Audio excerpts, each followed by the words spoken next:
Chapter 3. Lesson 2. Why teach financial literacy? In 1990, my best friend, Mike, took over his father's empire and is, in fact, doing a better job than his dad did. We see each other once or twice a year on the golf course. He and his wife are wealthier than you could imagine. Rich Dad's empire is in great hands, and Mike is now grooming his son to take his place, as his dad had groomed us. In 1994, I retired at the age of 47, and my wife, Kim, was 37. Retirement does not mean not working. To my wife and me, it means that barring unforeseen cataclysmic changes, we can work or not work, and our wealth grows automatically, staying way ahead of inflation. I guess it means freedom. The assets are large enough to grow by themselves. It's like planting a tree. You water it for years and then one day it doesn't need you anymore. Its roots have gone down deep enough. Then, the tree provides shade for your enjoyment. Mike chose to run the empire and I chose to retire. Whenever I speak to groups of people, they often ask what I would recommend or what could they do. How do they get started? Is there a good book I would recommend? What should they do to prepare their children? What is the secret to success? How do I make millions? I am always reminded of this article one was once given. It goes as follows. The richest businessman. In 1923, a group of our greatest leaders and richest businessmen held a meeting at the Edgewater Beach Hotel in Chicago. Among them were Charles Schwab, head of the largest independent steel company. Samuel Insull, president of the world's largest utility. Howard Hobson, head of the largest gas company. Ivor Kuser, president of the International Match Company, one of the world's largest companies at that time. Leon Frazier, president of the Bank of International Settlements. Richard Whitney, president of the New York Stock Exchange. Arthur Cotton and Jesse Livermore, two of the biggest stock speculators. And Albert Fall, a member of President Harding's cabinet. 25 years later, 9 of them, those listed above, ended as follows. Schwab died penniless after living for 5 years on borrowed money. Insull died broke living in a foreign land. Kruger and Cotton also died broke. Hobson went insane. Whitney and Albert Fall were just released from prison. Fraser and Livermore committed suicide. I doubt if anyone can say what really happened to these men. If you look at the date, 1923, it was just before the 1929 market crash and the Great Depression, which I suspect had a great impact on these men and their lives. The point is this, today we live in times of greater and faster change than these men did. I suspect there will be many booms and busts in the next 25 years that will parallel the ups and downs these men faced. I am concerned that too many people are focused too much on money and not their greatest wealth, which is their education. If people are prepared to be flexible, keep an open mind and learn, they will grow richer and richer through the changes. If they think money will solve problems, I am afraid those people will have a rough ride. Intelligence solves problems and produces money. Money without financial intelligence is money soon gone. Most people fail to realize that in life, it's not how much money you make, it's how much money you keep. We have all heard stories of lottery winners who are poor, then suddenly rich, then poor again. They win millions and are soon back to where they started. Or stories of professional athletes, who, at the age of 24, are earning millions of dollars a year, and are sleeping under a bridge by age 34. In the paper this morning, as I write this, there is a story of a young basketball player who a year ago had millions. Today, he claims his friend's attorney and accountant took his money, and now he works at a car wash for minimum wage. He is only 29. He was fired from the car wash because he refused to take off his championship ring as he was wiping off the cars, so his story made the newspaper. He is appealing his termination, claiming hardship and discrimination and that the ring is all he has left. He claims that if you take that away, he'll crumble. In 1997, I know so many people who are becoming instant millionaires. It's the roaring 20s one more time. And while I am glad people have been getting richer and richer, I only caution that in the long run, it's not how much you make, it's how much you keep, and how many generations you keep it. So when people ask, where do I get started, or, tell me how to get rich quick, they often are greatly disappointed with my answer. I simply say to them what my rich dad said back to me when I was a little kid. If you want to be rich, you need to be financially literate. That idea was drummed into my head every time we were together. As I said, my educated dad stressed the importance of reading books, while my rich dad stressed the need to master financial literacy. If you are going to build the Empire State Building, the first thing you need to do is dig a deep hole and pour a strong foundation. If you are going to build a home in the suburbs, all you need to do is pour a 6-inch slab of concrete. Most people, in their drive to get rich, are trying to build an Empire State Building on a 6-inch slab. Our school system, having been created in the agrarian age, still believes in homes with no foundation. Dirt floors are still the rage. So kids graduate from school with virtually no financial foundation. One day, sleepless and deep in debt in suburbia, living the American dream, they decide that the answer to their financial problems is to find a way to get rich quick. Construction on the skyscraper begins. It goes up quickly, and soon, instead of the Empire State Building, we have the Leaning Tower of suburbia. The sleepless nights return.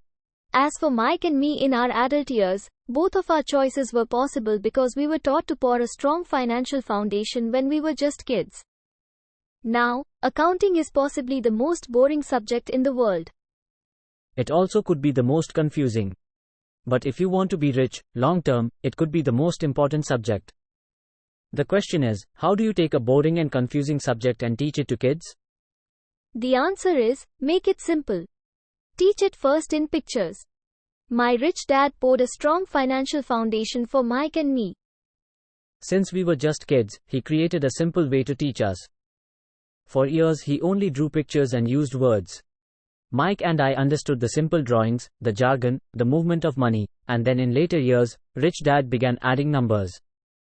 Today, Mike has gone on to master much more complex and sophisticated accounting analysis because he has had to. He has $1 billion empire to run. I am not as sophisticated because my empire is smaller, yet we come from the same simple foundation. In the following pages, I offer to you the same simple line drawings Mike's dad created for us. Though simple, those drawings helped guide two little boys in building great sums of wealth on a solid and deep foundation. Rule 1. You must know the difference between an asset and a liability, and buy assets. If you want to be rich, this is all you need to know. It is rule number 1. It is the only rule. This may sound absurdly simple, but most people have no idea how profound this rule is. Most people struggle financially because they do not know the difference between an asset and a liability. Rich people acquire assets. The poor and middle class acquire liabilities, but they think they are assets. When Rich Dad explained this to Mike and me, we thought he was kidding. Here we were, nearly teenagers and waiting for the secret to getting rich, and this was his answer. It was so simple that we had to stop for a long time to think about it. What is an asset? Asked Mike. Don't worry right now, said Rich Dad. Just let the idea sink in. If you can comprehend the simplicity, your life will have a plan and be financially easy. It is simple, that is why the idea is missed. You mean all we need to know is what an asset is, acquire them and we'll be rich? I asked. Rich Dad nodded his head. It's that simple. If it's that simple, how come everyone is not rich? I asked. Rich Dad smiled. Because people do not know the difference between an asset and a liability. I remember asking, how could adults be so silly? If it is that simple, if it is that important, why would everyone not want to find out? It took our rich dad only a few minutes to explain what assets and liabilities were. As an adult, I have difficulty explaining it to other adults. Why? Because adults are smarter. In most cases, the simplicity of the idea escapes most adults because they have been educated differently. They have been educated by other educated professionals, such as bankers, accountants, real estate agents, financial planners, and so forth. The difficulty comes in asking adults to unlearn, or become children again. An intelligent adult often feels it is demeaning to pay attention to simplistic definitions. Rich Dad believed in the KISS principle, keep it simple stupid, so he kept it simple for two young boys, and that made the financial foundation strong. So what causes the confusion? Or how could something so simple be so screwed up? Why would someone buy an asset that was really a liability? The answer is found in basic education. We focus on the word literacy and not financial literacy. What defines something to be an asset or something to be a liability are not words. In fact, if you really want to be confused, look up the words asset and liability in the dictionary. I know the definition may sound good to a trained accountant, but for the average person it makes no sense. But we adults are often too proud to admit that something does not make sense. As young boys, Rich Dad said, what defines an asset is not words but numbers. And if you cannot read the numbers, you cannot tell an asset from a hole in the ground.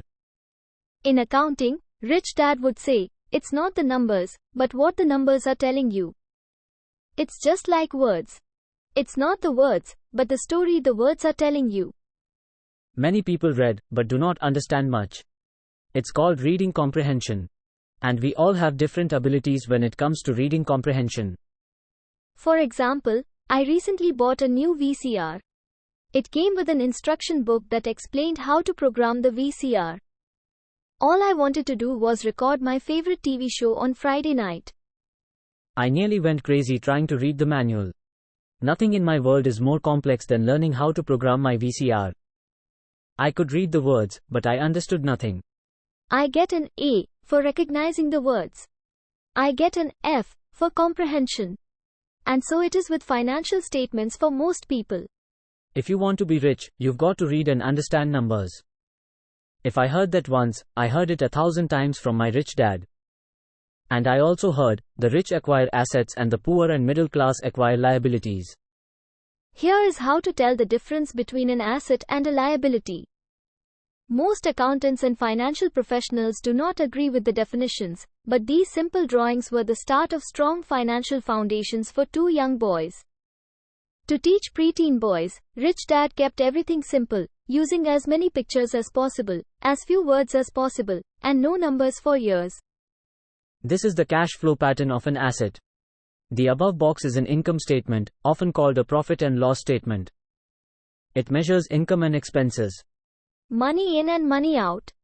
The bottom diagram is the balance sheet. It is called that because it is supposed to balance assets against liabilities. Many financial novices do not know the relationship between the income statement and the balance sheet. That relationship is vital to understand. The primary cause of financial struggle is simply not knowing the difference between an asset and a liability. The cause of the confusion is found in the definition of the two words. If you want a lesson in confusion, simply look up the words asset and liability in the dictionary. Now it may make sense to trained accountants, but to the average person, it may as well be written in Mandarin. You read the words in the definition, but true comprehension is difficult. So as I said earlier, my rich dad simply told two young boys that assets put money in your pocket. Nice, simple and usable. This is cash flow pattern of a liability. Now that assets and liabilities have been defined through pictures, it may be easier to understand my definitions in words. An asset is something that puts money in my pocket. A liability is something that takes money out of my pocket. This is really all you need to know. If you want to be rich, simply spend your life buying assets. If you want to be poor or middle class, spend your life buying liabilities. It's not knowing the difference that causes most of the financial struggle in the real world. Illiteracy, both in words and numbers, is the foundation of financial struggle. If people are having difficulties financially, there is something that they cannot read, either in numbers or words. Something is misunderstood. The rich are rich because they are more literate in different areas than people who struggle financially. So if you want to be rich and maintain your wealth, it's important to be financially literate, in words as well as numbers. The arrows in the diagrams represent the flow of cash, or cash flow. Numbers alone really mean little. Just as words alone mean little. It's the story that counts. In financial reporting, reading numbers is looking for the plot, the story. The story of where the cash is flowing. In 80% of most families, the financial story is a story of working hard in an effort to get ahead. Not because they don't make money, but because they spend their lives buying liabilities instead of assets. For instance, this is the cash flow pattern of a poor person, or a young person still at home.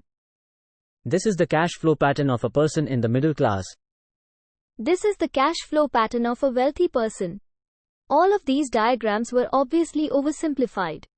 Everyone has living expenses, the need for food, shelter and clothing. The diagrams show the flow of cash through a poor, middle class or wealthy person's life. It is the cash flow that tells the story. It is the story of how a person handles their money, what they do after they get the money in their hand. The reason I started with the story of the richest men in America is to illustrate the flaw in the thinking of so many people. The flaw is that money will solve all problems. That is why I cringe whenever I hear people ask me how to get rich quicker. Or where do they start? I often hear, I'm in debt so I need to make more money. But more money will often not solve the problem. In fact, it may actually accelerate the problem. Money often makes obvious our tragic human flaws. Money often puts a spotlight on what we do not know. That is why, all too often, a person who comes into a sudden windfall of cash, let's say an inheritance, a pay raise or lottery winnings, soon returns to the same financial mess, if not worse than the mess they were in before they received the money. Money only accentuates the cash flow pattern running in your head. If your pattern is to spend everything you get, most likely an increase in cash will just result in an increase in spending. Thus, the saying, a fool and his money is one big party. I have said many times that we go to school to gain scholastic skills and professional skills, both important. We learn to make money with our professional skills. In the 1960s, when I was in high school, if someone did well in school academically, almost immediately people assumed this bright student would go on to be a medical doctor. Often no one asked the child if they wanted to be a doctor. It was assumed. It was the profession with the promise of the greatest financial reward. Today, doctors are facing financial challenges I would not wish on my worst enemy. Insurance companies taking control of the business, managed healthcare, government intervention, and malpractice suits, to name a few. Today, kids want to be basketball stars, golfers like Tiger Woods, computer nerds, movie stars, rock stars, beauty queens, or traders on Wall Street. Simply because that is where the fame, money and prestige is. That is the reason it is so hard to motivate kids in school today. They know that professional success is no longer solely linked to academic success, as it once was. Because students leave school without financial skills, millions of educated people pursue their profession successfully, but later find themselves struggling financially. They work harder, but don't get ahead. What is missing from their education is not how to make money, but how to spend money, what to do after you make it. It's called financial aptitude, what you do with the money once you make it, how to keep people from taking it from you, how long you keep it, and how hard that money works for you. Most people cannot tell why they struggle financially because they don't understand cash flow. A person can be highly educated, professionally successful and financially illiterate. These people often work harder than they need to because they learned how to work hard, but not how to have their money work for them. The story of how the quest for a financial dream turns into a financial nightmare. The moving picture show of hardworking people has a set pattern. Recently married, the happy, highly educated young couple move in together, in one of their cramped rented apartments. Immediately, they realize that they are saving money because two can live as cheaply as one. The problem is, the apartment is cramped. They decide to save money to buy their dream home so they can have kids. They now have two incomes, and they begin to focus on their careers. Their incomes begin to increase. As their incomes go up, their expenses go up as well. The number one expense for most people is taxes. Many people think it's income tax, but for most Americans their highest tax is Social Security. As an employee, it appears as if the Social Security tax combined with the Medicare tax rate is roughly 7.5%, but it's really 15% since the employer must match the Social Security amount. In essence, it is money the employer cannot pay you. On top of that, you still have to pay income tax on the amount deducted from your wages for Social Security tax, income you never receive because it went directly to Social Security through withholding. Then, their liabilities go up. This is best demonstrated by going back to the young couple. As a result of their incomes going up, they decide to go out and buy the house of their dreams. Once in their house, they have a new tax, called property tax. Then, they buy a new car, new furniture and new appliances to match their new house. All of a sudden, they wake up and their liabilities column is full of mortgage debt and credit card debt. They're now trapped in the rat race. A child comes along. They work harder. The process repeats itself. More money and higher taxes, also called bracket creep. A credit card comes in the mail. They use it. It maxes out. A loan company calls and says their greatest asset, their home, has appreciated in value. The company offers a bill consolidation loan because their credit is so good, and tells them the intelligent thing to do is clear off the high-interest consumer debt by paying off their credit card. And besides, interest on their home is a tax deduction. They go for it and pay off those high-interest credit cards. They breathe a sigh of relief. Their credit cards are paid off. They've now folded their consumer debt into their home mortgage.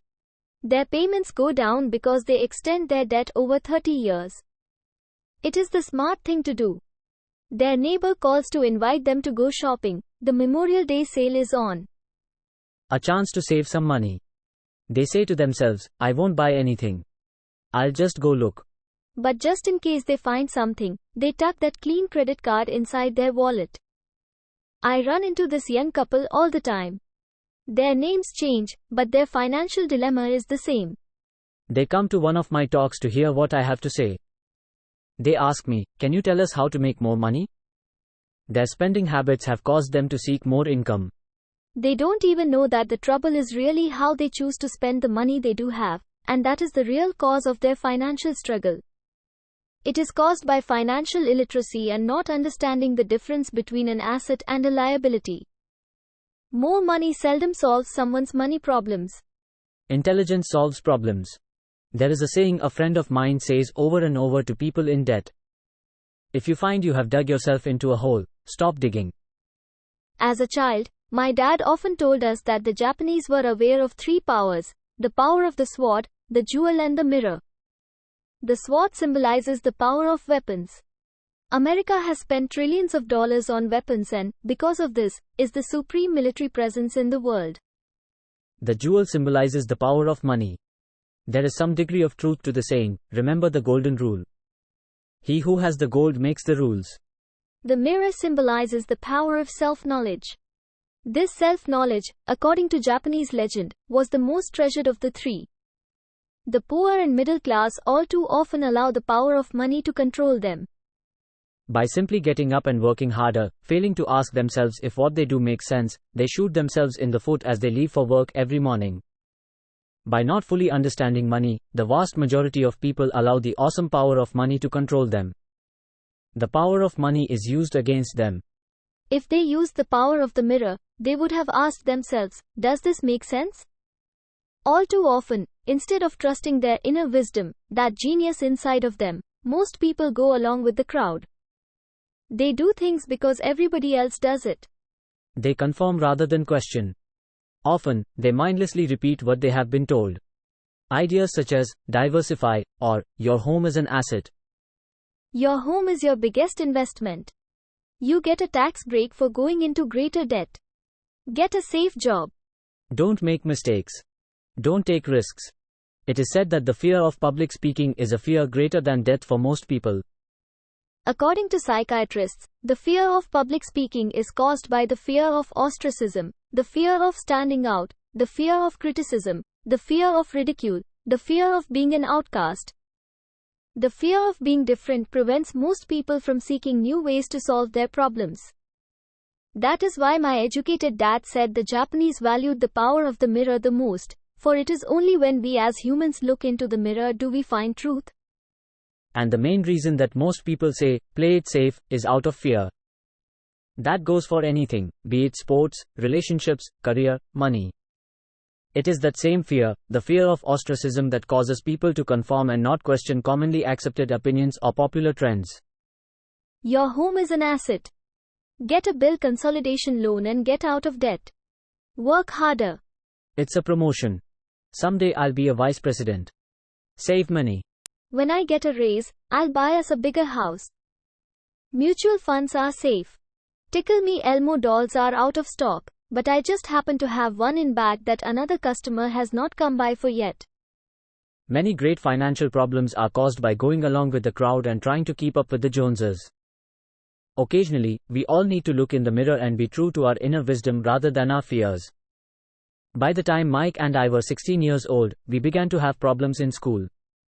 We were not bad kids. We just began to separate from the crowd. We worked for Mike's dad after school and on the weekends. Mike and I often spent hours after work just sitting at a table with his dad while he held meetings with his bankers, attorneys, accountants, brokers, investors, managers and employees. Here was a man who had left school at the age of 13, now directing, instructing, ordering and asking questions of educated people. They came at his beck and call, and cringed when he did not approve of them. Here was a man who had not gone along with the crowd. He was a man who did his own thinking and detested the words, "We have to do it this way because that's the way everyone else does it." He also hated the word, "can't." If you wanted him to do something, just say, "I don't think you can do it." Mike and I learned more sitting at his meetings than we did in all our years of school, college included.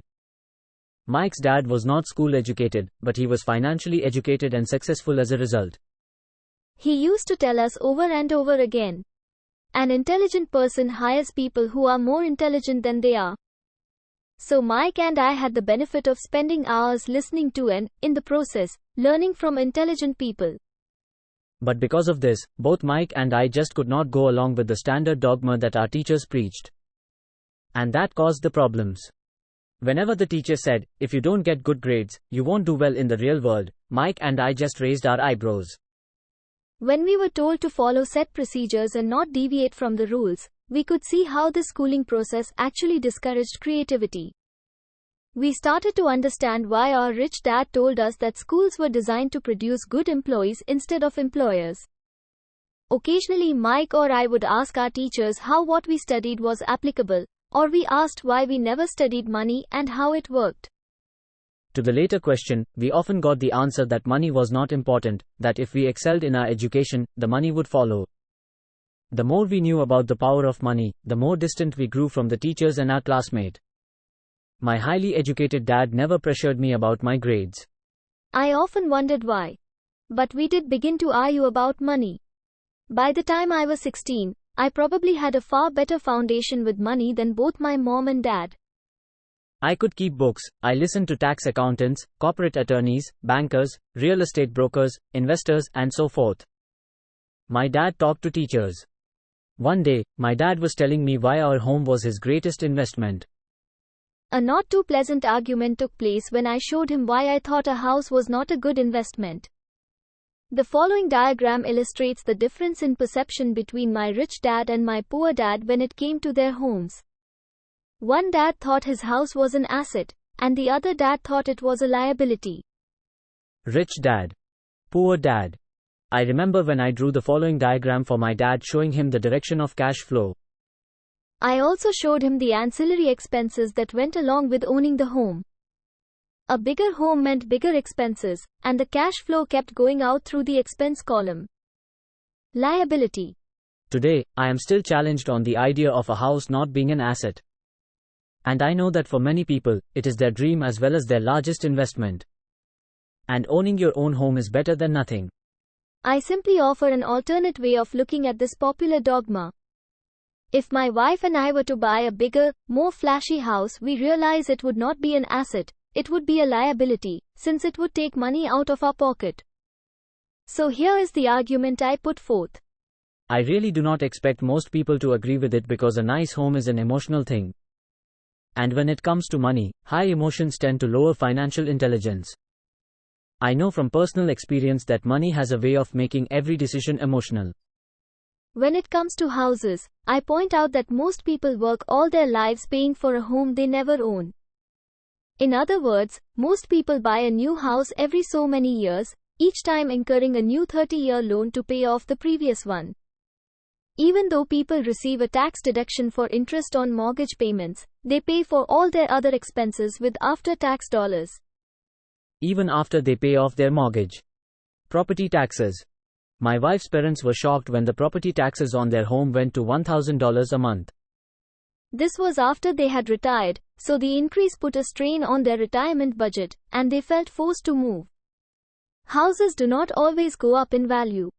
In 1997, I still have friends who owe $1 million for a home that will today sell for only $700,000. The greatest losses of all are those from missed opportunities. If all your money is tied up in your house, you may be forced to work harder because your money continues blowing out of the expense column, instead of adding to the asset column, the classic middle-class cash flow pattern. If a young couple would put more money into their asset column early on, their later years would get easier, especially as they prepared to send their children to college. Their assets would have grown and would be available to help cover expenses. All too often, a house only serves as a vehicle for incurring a home equity loan to pay for mounting expenses. In summary, the end result in making a decision to own a house that is too expensive in lieu of starting an investment portfolio early on impacts an individual in at least the following 3 ways. Loss of time, during which other assets could have grown in value. Loss of additional capital, which could have been invested instead of paying for high maintenance expenses related directly to the home. Loss of education. Too often, people count their house, savings and retirement plan as all they have in their asset column. Because they have no money to invest, they simply do not invest. This costs them investment experience. Most never become what the investment world calls a sophisticated investor. And the best investments are usually first sold to sophisticated investors, who then turn around and sell them to the people playing it safe. I am not saying don't buy a house. I am saying, understand the difference between an asset and a liability. When I want a bigger house, I first buy assets that will generate the cash flow to pay for the house. My educated dad's personal financial statement best demonstrates the life of someone in the rat race. His expenses seem to always keep up with his income, never allowing him to invest in assets. As a result, his liabilities, such as his mortgage and credit card debts, are larger than his assets. The following picture is worth 1,000 words. Educated dad's financial statement. My rich dad's personal financial statement, on the other hand, reflects the results of a life dedicated to investing and minimizing liabilities. Rich dad's financial statement. A review of my rich dad's financial statement is why the rich get richer. The asset column generates more than enough income to cover expenses, with the balance reinvested into the asset column. The asset column continues to grow and, therefore, the income it produces grows with it. The result being, the rich get richer. Why the rich get richer? The middle class finds itself in a constant state of financial struggle. Their primary income is through wages, and as their wages increase, so do their taxes. Their expenses tend to increase in equal increments as their wages increase, hence the phrase, the rat race. They treat their home as their primary asset, instead on investing in income-producing assets.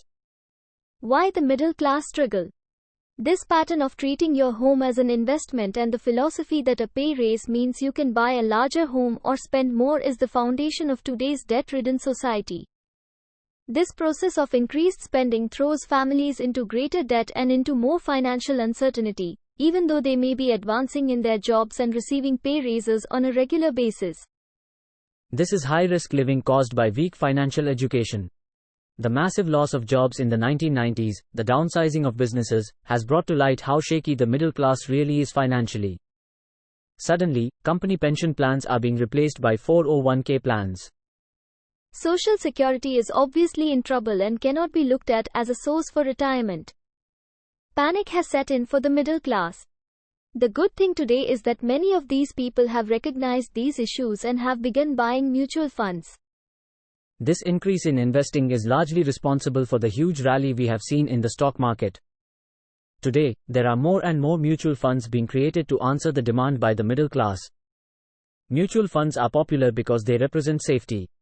Average mutual fund buyers are too busy working to pay taxes and mortgages, save for their children's college and pay off credit cards. They do not have time to study to learn how to invest, so they rely on the expertise of the manager of a mutual fund. Also, because the mutual fund includes many different types of investments, they feel their money is safer because it is diversified. This group of educated middle class subscribes to the diversify dogma put out by mutual fund brokers and financial planners. Play it safe. Avoid risk. The real tragedy is that the lack of early financial education is what creates the risk faced by average middle-class people. The reason they have to play it safe is because their financial positions are tenuous at best. Their balance sheets are not balanced. They are loaded with liabilities, with no real assets that generate income. Typically, their only source of income is their paycheck. Their livelihood becomes entirely dependent on their employer. So when genuine deals of a lifetime come along, those same people cannot take advantage of the opportunity.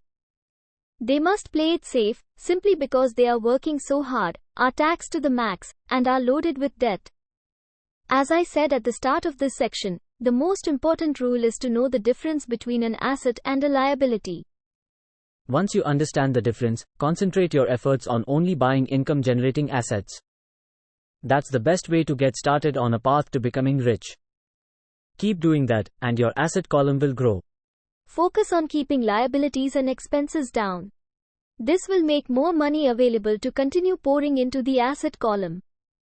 Soon, the asset base will be so deep that you can afford to look at more speculative investments. Investments that may have returns of 100% to infinity. Investments that for $5,000 are soon turned into $1 million or more. Investments that the middle class calls too risky. The investment is not risky. It's the lack of simple financial intelligence, beginning with financial literacy, that causes the individual to be too risky. If you do what the masses do, you get the following picture. As an employee who is also a homeowner, your working efforts are generally as follows. You work for someone else. Most people, working for a paycheck, are making the owner, or the shareholders richer. Your efforts and success will help provide for the owner's success and retirement. You work for the government.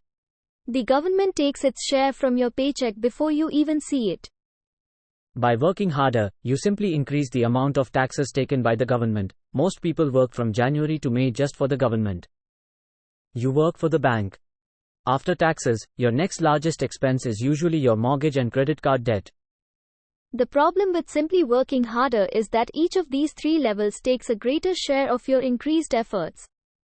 You need to learn how to have your increased efforts benefit you and your family directly. Once you have decided to concentrate on minding your own business, how do you set your goals? For most people, they must keep their profession and rely on their wages to fund their acquisition of assets. As their assets grow, how do they measure the extent of their success? When does someone realize that they are rich, that they have wealth? As well as having my own definitions for assets and liabilities, I also have my own definition for wealth. Actually, I borrowed it from a man named Buckminster Fuller. Some call him a quack, and others call him a living genius. Years ago he got all the architects buzzing because he applied for a patent in 1961 for something called a geodesic dome. But in the application, Fuller also said something about wealth.